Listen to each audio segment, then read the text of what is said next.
तो hello what's up video this is बॉर्शन welcome back to the year video. कैसे हो तुमसे? उम्मीद है तुम सभी लोग बढ़िया रहोगे, मजेदार होगे, बिंदास होगे, जबरदस्त। एक नया वीडियो तुम सभी का है दिल से स्वागत है। और गाइस आज का जो वीडियो होने वाला है वो काफ़ी खास इसलिए होने वाला है, इससे पहले मैंने एक वीडियो बनाया था एयरटेल एक्सट्रीम एयर फाइबर को लेकर के एंड जियो एयर फाइबर को, एंड मैंने इसे कंपेरिजन किया था कि ये कैसी, ये दोनों टेक सेम है। बट इस वीडियो को देख करके यार बहुत एक बंदे का बहुत ही मतलब कमेंट था कि यार तुम गलत हो, तो बाकी यूट्यूब चैनल को देखो। उन्होंने कहीं भी मेंशन नहीं किया कि यार जो एयरटेल एयर फाइबर वो अपना सिम बेस्ड आएगा या फिर सिम को यूज़ करेगा। तो भाई यार ये वीडियो तुम्हारे लिए स्पेसिफिकली, मैं यहाँ पे कुछ कमेंट डाल देता हूँ एंड तुम कमेंट देख करके पहले पढ़ लेना, या फिर तुम उस वीडियो के कमेंट मैंने पिन करके रखा हुआ है, तुम वहाँ पे जाके पढ़ सकते हो ईजिली। ठीक है, तो सीधा चलते वीडियो की तरफ, क्योंकि मैं कमेंट पढ़ के इस वीडियो को और लंबा नहीं करना चाहूँगा। तो सीधा चलते वीडियो की तरफ। तो गेम बजाना पड़ेगा। तो इस पहले बात कर लेते हैं कि जो टेक है वो कैसे वर्क करता है। अब पकड़ लो, किसी कंपनी का ऑथेंटिकेशन मेथड को समझ लेते हैं, उसके बाद तुम्हें एक क्लियर विजुअलिटी मिल जाएगा कि यार यहाँ पे सिम बेस्ड होने वाला है या फिर उनका जो कवरेज है उसके बारे में मैं डिटेल में बात करूँगा। पहले हम समझ लेते हैं कि ऑथेंटिकेशन होता क्या है। ठीक है, ऑथेंटिकेशन का मतलब ये होता है कि मैंने जियो से कुछ सर्विस लिया हुआ है, तो जियो को भी पता होना चाहिए कि मैंने वाकई उससे सर्विस लिया हुआ है। अगर पकड़ लेते इसे ब्रॉडबैंड सर्विस पे लेकर के आते हैं, सिम पे मैं बाद में लेकर के आऊँगा, पहले ब्रॉडबैंड को पकड़ के चलते हैं। पकड़ लो, मैंने जियो से एक 100 Mbps का प्लान लेकर के रखा है। जियो के टेक्नीशियंस मेरे घर में आए, उन्होंने राउटर इंस्टॉल किया एंड चले गए। अब उसमें जो है कि उन्होंने राउटर दिया हुआ है और जेन्युइनली उसमें मेरा प्लान चल रहा है किस तरीके से ऑथेंटिकेट करें। 3 मेथड होता है, 4 मेथड होता है बेसिकली। मैं 3 मेजरली जो होता है वो मैं समझा देता हूँ। पहले होता है PPU मेथड, जिसमें होता है point two point over Ethernet. इसमें होगा क्या कि आपको एक यूज़र आईडी एंड पासवर्ड दिया जाएगा, उसके अगेंस्ट में आपको एक IP असाइन रहेगा, या फिर वो डायनामिकली या फिर स्टैटिक हो सकता है।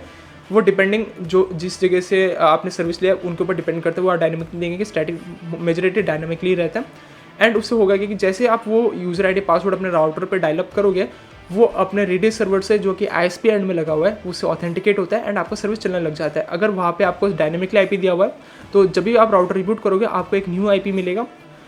अगर वो स्टैटिक दे करके रखा है तो आप राउटर जितने बार भी रिपीट करोगे आपका IP सेम रहने वाला है। ये पहला मेथड हो गया PPU मेथड। दूसरा मेथड होता है स्टैटिक IP। स्टैटिक IP का मतलब ये होता है कि आपको उनके IP पुल से, उनके पास IP का पुल होता है, काइंड ऑफ एक बकेट ऑफ पुल होता है, उसमें से वो आपको एक IP पुल दे देंगे एंड उस राउटर का गेटवे देंगे जिससे कि आप कनेक्ट करोगे।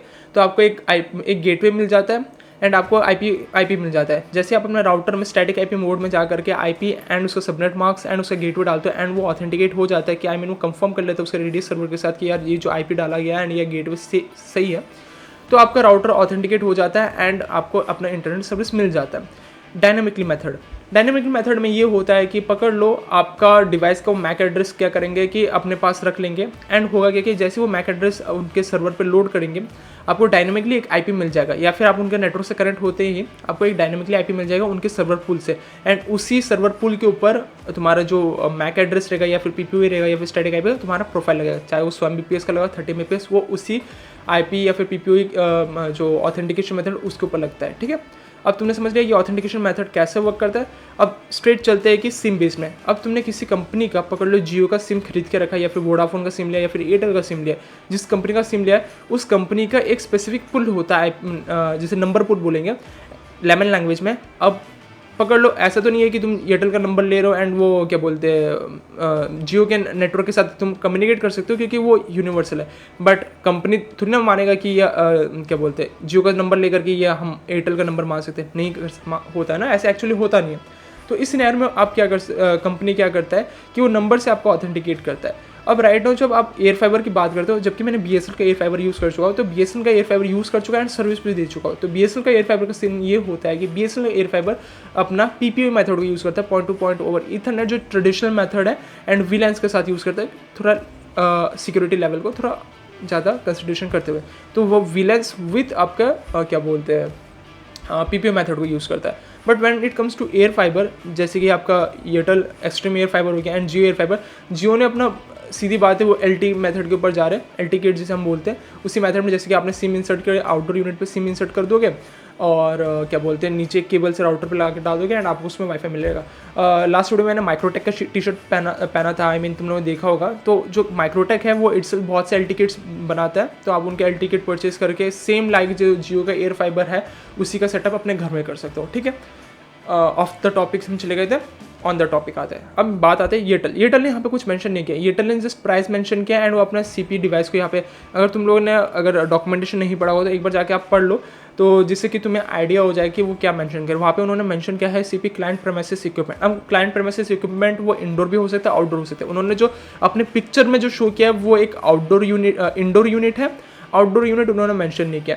अब मेरे सिनेरियो मैंने उस वीडियो में मैंने आउटडोर यूनिट इसलिए बोला, एयरटेल के पास ऑलरेडी 5G इंफ्रास्ट्रक्चर बिल्डअप है, ठीक है, और 5G में आपको फाइबर लाइक स्पीड ऑलरेडी मिल जाता है, ठीक है। तो उस सिनेरियो में अगर एयरटेल अपना आउटडोर यूनिट यूज़ नहीं करता, जैसे कि इन भाई का कहना है, उन्होंने कमेंट किया है कि आउटडोर यूनिट का कोई मेंशन नहीं है, तुम दूसरे यूट्यूबर्स के वीडियो देख लो, तो इस सिनेरियो में होता क्या है कि एयरटेल क्या करेगा कि बहुत ही स्ट्रॉन्ग एक मैश नेटवर्क बनाएगा अपना वाईफाई का, एंड उससे होगा क्या कि आपके राउटर को ऑथेंटिकेट कर सकता है, वो मैक एड्रेस से कर सकता है, डिपेंडिंग किसी से भी वो ऑथेंटिकेट करे, स्टैटिक आईपी पीपी मेथड वो मैटर नहीं करता ऑथेंटिकेशन के पार्ट में। देखो कंपनी के पास ऑलरेडी एक इंफ्रास्ट्रक्चर पड़ा हुआ है, तो वो अलग से इंफ्रास्ट्रक्चर क्यों बिठाएगा जो उसके पास पड़ा हुआ है। तो सिंपल चीज़ है कि वो आपका जो ट्रेडिशनल मेथड जो जियो यूज़ करा वो उसी मेथड पे जाएगा। एंड अगर तुमने उनके राउटर का फोटो देखा होगा, वहाँ पे एक येलो कलर का पोर्ट है स्पेसिफिकली, वो एक PoE एनेबल्ड पोर्ट हो सकता है, मीन्स पावर ओवर ईथरनेट। अब वो उस पोर्ट में होगा क्या कि जैसे आप प्लग करोगे आपको उससे पावर भी मिलेगा एंड डेटा भी मिलेगा। अब वो पोर्ट होने का नेसेसरी इसलिए होता है क्योंकि आप डेफिनेटली अगर वो सामने वाला पोर्ट अगर PoE पोर्ट होता है तो डेफिनेटली एक आउटडोर यूनिट लगना है, क्योंकि हमें आउटडोर यूनिट को पावर भी देना है, उससे डेटा भी लेना है। समझ में आ रहा है बात मैं क्या बोल रहा हूँ? तो यही एक रीज़न है जिसकी वजह से मैंने बोला कि एयरटेल राइट नाउ भी मेंशनिंग कुछ नहीं कर रहा है, बट आपके लिए एक आउटडोर यूनिट लगेगा। छोटा सा करेक्शन करना था, मैंने जो वहाँ पे येलो पोर्ट मेंशन किया ना, वो येलो पोर्ट तो बाकी लैंड पोर्ट्स हो गए, उसमें जो रेड कलर का मार्किंग है वो PoE एनेबल्ड पोर्ट है। अब देखो वहाँ से स्विचेस के साथ काम करता है, और जो PoE एनेबल्ड होता है वो स्पेसिफिकली रेड कलर से मार्किंग रहता है या फिर अलग सा उसका एक सिंबल रहता है। अब जबकि वहाँ पे और कोई सिंबल नहीं, वो रेड कलर से मार्किंग है, तो वो PoE enabled port most of the scenario में रहने वाला है। खैर जब मार्केट में प्रोडक्ट आ जाए तभी हमें पता चलना है। एंड उसमें अगर आप पूरे राउटर का फोटो देखोगे ना, उसमें आपको एक ग्लोब सा दिख रहा होगा, वो इंटरनेट है कि नहीं है। एंड उसके नीचे जो आप देख रहे हो कि क्या बोलते हैं मोबाइल के टावर के जैसे सिग्नल, तो डेफिनेटली वो 5G टावर्स को यूज़ करने वाले, जो कि मैंने ऑलरेडी वीडियो में मैंशन कर चुका हूँ। लेकिन मुझे ज़्यादातर लगता है एक आउटडोर यूनिट तो लगना ही लगना है।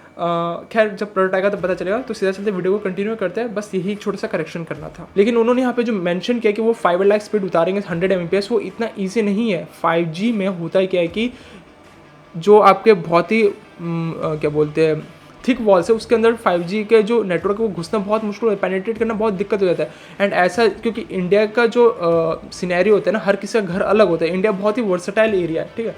तो कंपनी अगर कुछ चीज़ बनाएगा वो किसी एक स्पेसिफिक चीज़ को तो सोच के बनाएगा नहीं, वो ओवरऑल पूरा एक इंडिया का पर्सपेक्टिव रखते हुए बनाएगा।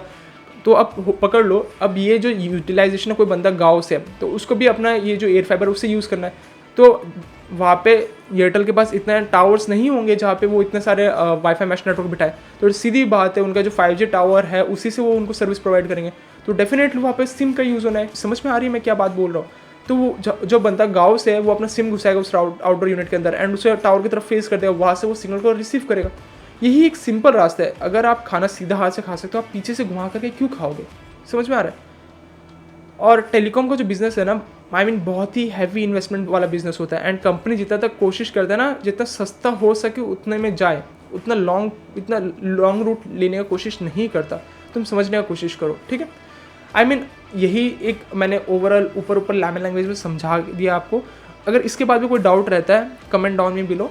बट एक चीज़ है ना कि ये जो चीज़ मैंने वीडियो बनाया, जो पहला मैंने अपना Airtel Xstream air Fiber versus Jio air Fiber, अगर कोई बड़ा यूट्यूबर, मैं अभी जो बोल रहा हूँ ये बता देता, किसी बड़े यूट्यूबर ने बताया तो सही ही होगा। अब जबकि मेरे सब्सक्राइबर लेवल बहुत ही कम है, आई मीन 1K सब्सक्राइबर्स हुए रिसेंटली, वो लास्ट वीडियो के बाद ही, तो मेरे बात पे कौन विश्वास करेगा?